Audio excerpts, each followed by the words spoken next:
In Umuala, the elders say the world did not separate cleanly when creation ended. The living remained on the earth, but the spirits lingered close, breathing the same air, drinking from the same rivers, watching with patient eyes. They say when the night grows too quiet, it is because something unseen has drawn near. That was why warnings were never spoken lightly. Do not answer voices that call your name from behind you. Do not follow paths that suddenly feel too familiar. And never accept gifts from the river when the sun has begun to die. Adana knew these warnings. Every child in Umuala did. Yet warnings lose their strength when the heart grows lonely.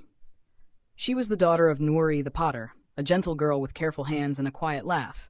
She believed her life would be ordinary. Marriage, children, old age. She did not know that the spirits had already chosen her.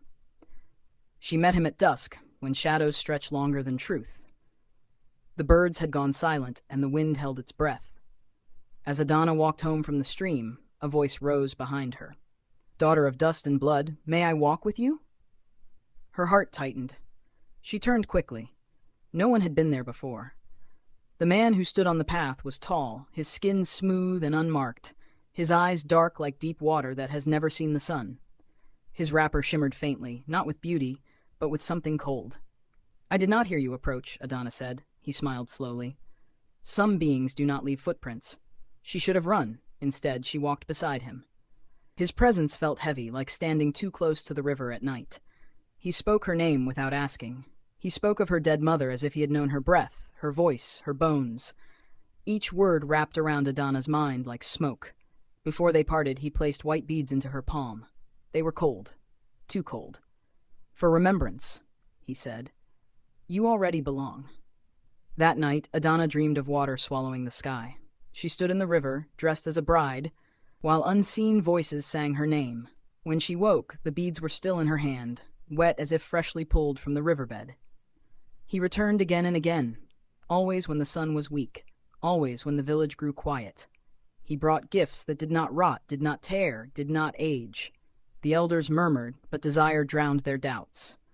Only Mama Uzo, bent like an old tree struck by many storms, spoke against him. "That man's shadow does not touch the ground," she whispered. "The earth does not recognize him." But love arrived too quickly, too easily, and what comes easily is often not of this world. The marriage was rushed and wrong. No drums called the ancestors. No masquerades danced to bless the union. The stranger insisted on silence. "My people fear noise," he said. "Noise wakes things that should sleep." At dawn, Adana was led to her husband's home beside the silent river. The river that never laughed. The river that never rushed. The river elders crossed only in daylight. That night, Adana learned the truth her body had sensed all along. Her husband did not breathe. She lay awake, listening. No rise of chest, no fall. His skin was cold, like stone left beneath water. When she tried to pull away, his voice wrapped around her like a chain. "Sleep." And sleep took her like death. After that, the house changed.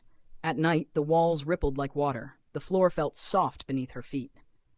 Sometimes she woke and found herself alone, the bed soaked as if the river had passed through it. She followed him once and saw wet footprints leading toward the river. Only toward the river. Never back. Her strength drained. Her reflection in the water began to move on its own. Her dreams filled with voices calling her wife, mother, vessel. When fear finally drove her to Mama Uzo, the old woman did not pretend. "You have married what wears skin but owns none," she said. "A river spirit, a hunger that learned how to speak love." That night, Adana confronted him. The house dissolved into flowing water. His human shape peeled away. His eyes glowed pale and endless. "I chose you," he said. "You crossed my path. That is law." The house dissolved into flowing water. His human shape peeled away. His eyes glowed pale and endless. "I chose you," he said. "You crossed my path. That is law." "I am dying," Adana whispered. "You are becoming," he replied. She ran before dawn. The river rose, the wind screamed her name, but ancestral hands pulled her forward, tearing her from the grip of the water.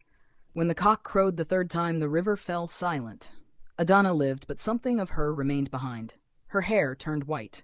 Her laughter never fully returned. And in Umuala, the elders still warn, if love comes without roots, fear it. If a man avoids the sun, flee. And if the river calls you by name, do not answer.